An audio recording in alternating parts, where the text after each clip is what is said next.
una serie corta, que además se podría decir que Junji Ito es el especialista en hacer series cortas, no por el hecho de que tenga series cortas, sino porque todo lo que hace es corto. Entonces, prácticamente no hace falta.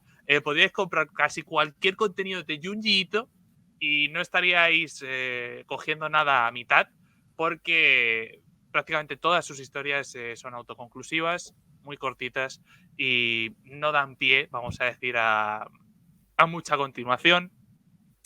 Y quería hablar de Tomie. Tomie es su ópera prima, se podría decir, ¿no? O sea, como su obra, su primera obra grande. Y la verdad fue como la que le encumbró un poco pues a la fama. Creo que la fecha no está bien puesta, la de 1990. Tenía que mirarlo. O sea, creo que es anterior o un poco posterior. O sea, pero anda por ahí, ¿vale? Anda por ahí. El caso, en España ahora se está publicando en formato de un tomo, aunque esta edición que estáis viendo está agotadísima. De hecho, Tomie en general en España está agotadísima. No la vais a poder encontrar en ningún sitio, igual en alguna tienda que quede algún tomito y tal, pero suele ser un manga bastante sabroso, ¿no? Y vuela. Y ECC, por lo que sea, pues no quiere sacar más tirada o no le gusta reeditar Tomie. Le Imagino que tiene miedo al porque... éxito. Le Sí, tiene miedo al éxito. debe ser, porque si no yo no lo entiendo. Pero esta edición, que fue la última que sacaron, es un tomo único en el que se agrupan los dos tomos de Tomie, que tradicionalmente, pues, tanto aquí en España, la anterior edición tenía 2 tomos, pero creo que luego había una anterior que tenía más tomos de Tomie. En general no es una serie muy larga, no sé cuántos capítulos puede llegar a tener Tomie, la verdad, pero ya digo, es muy asequible, desde luego es más corta que Akira, eso lo puedo confirmar. Y sí la quería, sobre todas las obras que hay de Junji Ito que se podrían recomendar por esto que he comentado, sí quería recomendar esta por encima de otras, porque por ejemplo tengo aquí otra de la que me hubiese gustado poder hablar, pero he dicho, bueno, vas a hablar de Tomie ya que va a ser una de las que va a estar siendo adaptadas, ¿no? Más reciente, Junji Ito, creo que está fechada, está Sensor en 2018, creo que es cuando la publica en Japón, muy reciente y muy cortito, ya veis, autoconclusivo. Pero bueno, me voy a centrar en Tomie. ¿Por qué? Porque además de ser la primera obra de Junji Ito, creo que es la que coge más de lo que mejor hace Junji Ito a través de todas sus obras. También podríamos haber hablado de Uzumaki, podríamos haber hablado de Gyo, podríamos haber hablado de muchas cosas, pero Tomie se centra en la historia de esta mujer fatal, ¿vale? Esta mujer fantasma, que realmente tiene un punto de arranque muy de Junji Ito, que no es muy complejo. Tomie es la historia de una chica que es increíblemente bella y que su belleza pues lleva a los hombres un poco a la desesperación, ¿no? O a perder la cabeza, hasta el punto de que uno de, vamos a decir, de los estudiantes de su clase, porque Tomie se podría decir que es una chica que va pues a preparatoria, la mata y la descuartiza, ¿vale? Esto es así. Esto no spoileré a nadie porque es primeras 5 o 6 páginas de Tomie. Es que yo no me he leído Tomie, me acabas de decir que la descuartizan. Sí, pero esto es nada. O sea, os lo digo, primer capítulo. Nada. Y La yo primera creo que página. Sí, prácticamente, ¿vale? Spoiler, acabamos de montar el momento Junji Ito es terror, recordémoslo porque se me había Sí, olvidado. sí, o sea, evidentemente Junji Ito, yo doy por hecho que lo conocéis, pero si no lo explico, es uno de los grandes maestros del terror japonés, y no solo japonés, también se podría decir de el terror ilustrado, porque la verdad es que Junji Ito de hecho no es mangaka de profesión, o sea, no se dedicó al manga en primera instancia, sino que es dentista, entonces ya podéis ver qué tiene en su mente, ¿no? O sea, es una persona macabra que le gusta pues hacer cosas Te gusta ya... hacer sufrir a la gente. Efectivamente, le gusta Sí. hacer sufrir a la gente, aunque luego también hace mangas sobre gatos, porque le gustan los gatos. Una cosa no está reñida con la otra. Entonces, bueno, él se metió a mangaka un poco porque tenía esta afición, ¿no? De dibujar cosas pues horrendas y macabras. Y la verdad es que está muy influenciado por todo lo que es el body horror japonés y también por todo lo que es el terror cósmico, ¿no? El horror cósmico, Lovecraft y demás. Y todo esto lo mezcla muy bien con el folclore japonés, de fantasmas sobre todo.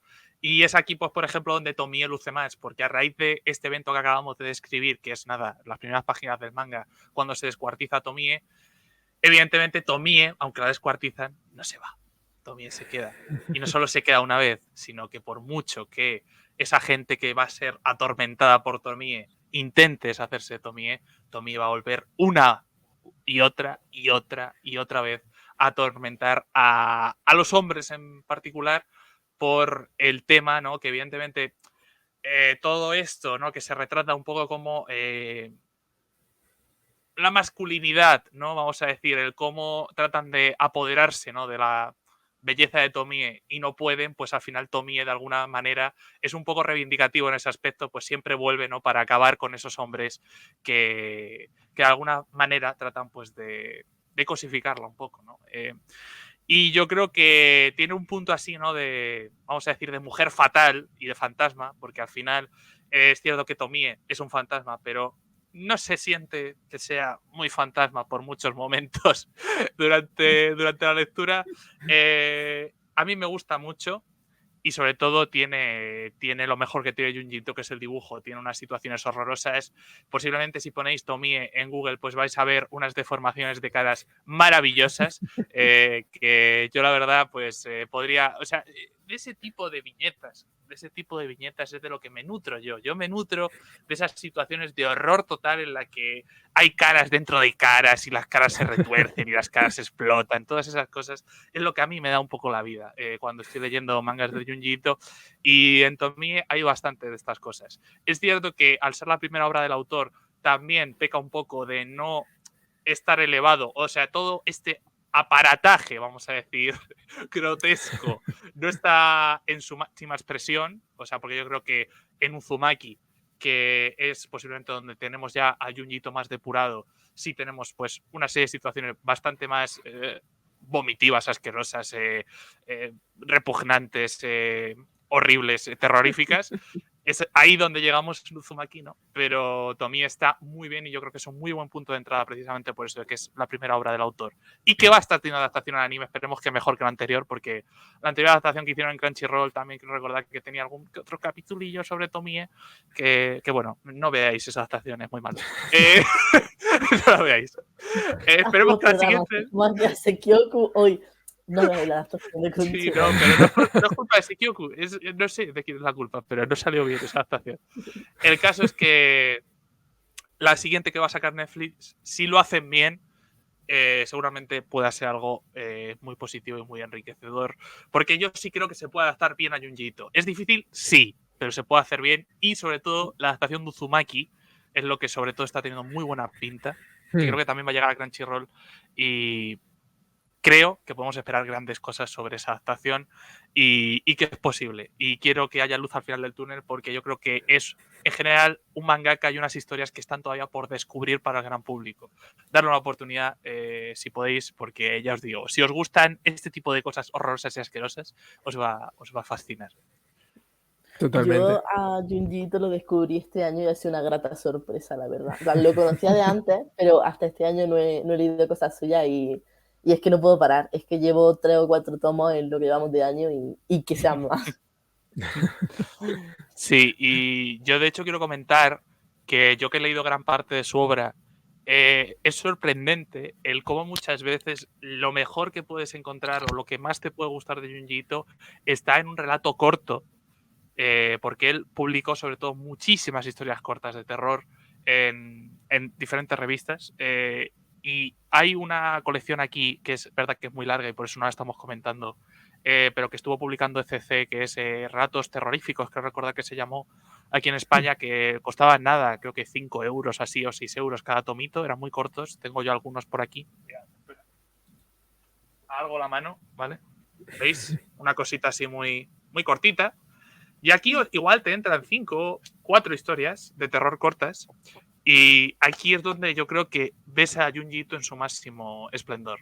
Porque hay algunas historias cortas de Junji Ito que... Uf, cuidado, ¿no? Sobre todo como es una persona muy prolífica y ha hablado de tantos temas relacionados, pues, lo que hablamos, ¿no? Con el folclore japonés dentro del horror, ¿no? Y también horror cósmico. Ha tocado muchos palos del terror. Siempre hay alguno en lo que su mente retorcida, ¿no? Consigue calar y entrar, ¿no? Dentro de ti y realmente generarte ese terror o pánico, más allá de por su dibujo. Y yo creo que es ahí donde luce también mucho Junjito. Así que ya digo, no tengáis miedo. ¿Que veis uno de estos de relatos terroríficos volumen 4? No pasa nada, lo podéis comprar. Si esto no tiene continuidad ninguna. Es decir, son 4 historias de terror, acaban y empiezan en el mismo tomo. Y son maravillosas. Sí, y luego además que, bueno, que se dice eso, que no, que Junji Ito, que es el rey del terror, pero que no sabe hacer finales. Bueno, no, que claro. No es su fuerte. De hecho, no sabe hacer finales, pero porque para él normalmente lo interesante es el cómo generar el terror, no tanto el cómo terminan sus protagonistas. De hecho, tanto la mayoría de obras de Junji Ito, ¿vale? Sin destriparle nada a nadie, ya os aseguro que son un viaje a ningún sitio. Es decir, vamos al abismo. Empezamos aquí y vamos hasta abajo. Y acaba. Es cierto que le cuesta mucho y se nota ahí, por ejemplo, pues que él no es mangaka de profesión y que sobre todo su punto fuerte es el dibujo y no la historia por lo general. Pero merece la pena. Merece la pena porque esos viajes al abismo también pueden ser súper, súper, súper interesantes. Sí, creo que Junji Ito lo que tiene de destacable, y ya seguramente haremos un especial de él en algún momento, es que es un mangaka de sensaciones. Lo que más importa es la sensación que te genera más que la historia en sí que está contando. Es experimentarlo, es tener esa experiencia y bueno, sentir ese terror y esas distintas emociones negativas que pueda haber cuando estás leyendo algo suyo. Que por cierto, si no me equivoco, estuvo acá en Argentina, Junji Ito vino de visita a una convención de anime y estuvo charlando y se lo ve una persona sumamente agradable, así que sí, no sé si seguirá ejerciendo de dentista en algún momento como hobby también, pero no creo. Sería interesante tenerlo de dentista. ¿Habéis visto el meme de la foto de Hayao Miyazaki, que es un tío súper serio, así como... Y luego la de Junji Ito, que hace terror y es un cacho de pan, es un gatito. Junji Ito es un gatito, por eso le gusta tanto. Sí. Si Netflix, que está con estas cosas también de hacer a veces algunos productos raros, yo compraría una serie de Netflix donde sea Junji Ito yendo a bares de gatos, a cafés de gatos. Ay, sí. Eso sería como también algo muy importante. Sí, de hecho, yo también tengo que decir que a raíz del estreno del anterior anime hicieron mucho contenido Crunchyroll con él. Sí. Muy divertido porque era Junji Ito reacciona a cosas terroríficas, ¿no? Y es que le ves estoico, o sea, está así y está su cara. Y luego le ponen un gatito y dice, ¡oh, kawaii! Pero... Un hombre de bien. No sé de dónde, o sea, debe llevarlo todo por dentro, ¿no? Debe llevarlo todo por dentro, pero ya es verdad que es una figura, desde luego, curiosa, ¿no? Sí. Un individuo interesante.